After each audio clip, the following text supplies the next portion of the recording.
प्रधानमंत्री नरेंद्र मोदी ने गुरुवार को नई दिल्ली के भारत मंडपम में एआई इम्पैक्ट लीडरशिप समिट 2026 का उद्घाटन किया। ये आर्टिफिशियल इंटेलिजेंस पर केंद्रित सबसे बड़े वैश्विक सम्मेलनों में से एक है। एआई इम्पैक्ट लीडरशिप समिट 2026 में पीएम मोदी के साथ फ्रांसीसी राष्ट्रपति इमैनुएल मैक्रों मौजूद रहे।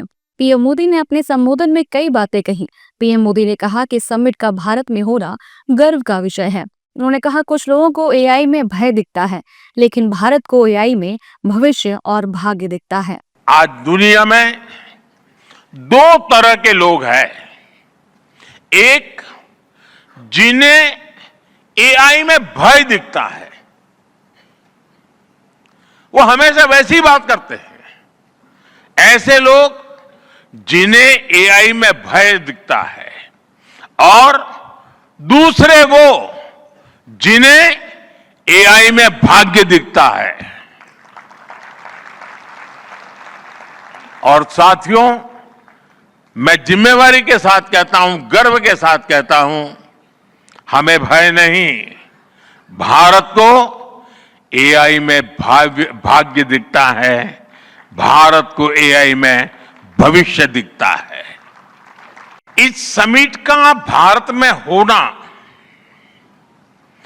भारत के साथ ही पूरे ग्लोबल साउथ के लिए गर्व का विषय है।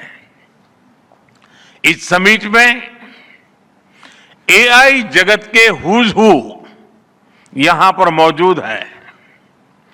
दुनिया के 100 से ज्यादा देशों का रिप्रेजेंटेशन, दुनिया के कोने कोने से यहां आए महानुभाव इसकी सफलता को नई ऊंचाई पर ले जा रहे हैं। इसमें यंग जनरेशन की जो उपस्थिति हमने देखी है, वो एक नया विश्वास पैदा करती है। अपने संबोधन में पीएम मोदी ने कहा कि यहाँ यंग टैलेंट बड़ी संख्या में आया है। साथ ही पीएम मोदी ने एआई को मानव इतिहास का ट्रांसफॉर्मेशन कह दिया। यंग टैलेंट बहुत बड़ी संख्या में आया है। एग्रीकल्चर, सिक्योरिटी, दिव्यांगजनों की मदद, मल्टीलिंगुअल पॉपुलेशन की तमाम जरूरतों से जुड़े जो भी सॉल्यूशंस यहां प्रेजेंट किए गए हैं, वो इस फील्ड में मेड इन इंडिया की ताकत और भारत की इनोवेटिव कैपेबिलिटीज का बहुत बड़ा उदाहरण है। जब पत्थरों से पहली बार स्पार्क निकला, किसी ने नहीं सोचा था कि वही चिंगारी सिविलाइजेशनल की फाउंडेशन बनेगी। जब बोली को पहली बार लिपि में बदला गया, किसी ने नहीं जाना था कि रिटन नॉलेज फ्यूचर सिस्टम की बैकबोन बनेगी। जब पहली बार सिग्नल्स को वायरलेस ट्रांसमिट किया गया, किसी ने कल्पना नहीं की थी कि एक दिन पूरी दुनिया रियल टाइम में कनेक्ट होगी।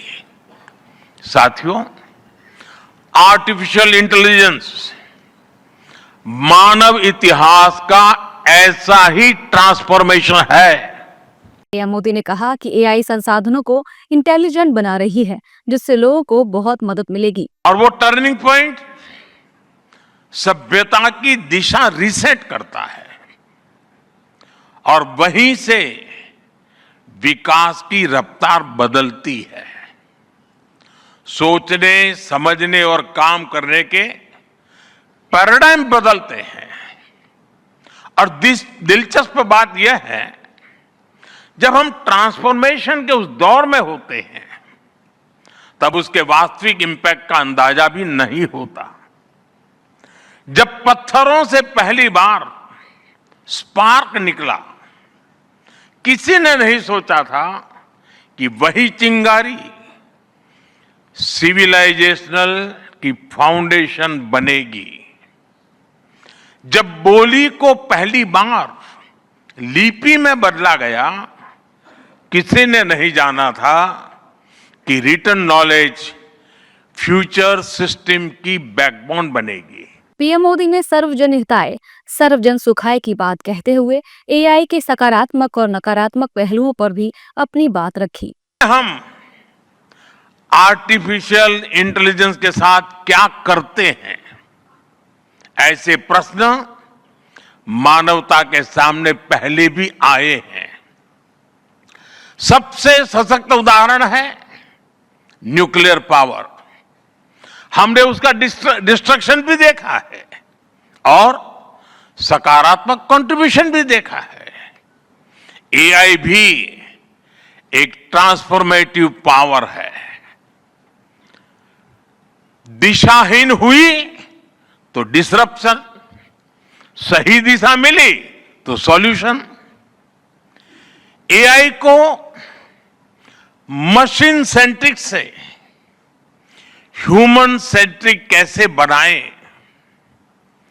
संवेदनशील और उत्तरदायी कैसे बनाएं, यही इस ग्लोबल एआई इंपैक्ट समिट का मूल उद्देश्य है। इस समिट में संयुक्त राष्ट्र महासचिव एंटोनियो गुटेरेस के साथ साथ वैश्विक उद्योग और प्रौद्योगिकी क्षेत्रों की कई प्रमुख हस्तियां शामिल रहीं। समारोह से पहले प्रधानमंत्री मोदी ने भारत मंडपम में ग्लोबल लीडर से मुलाकात भी की।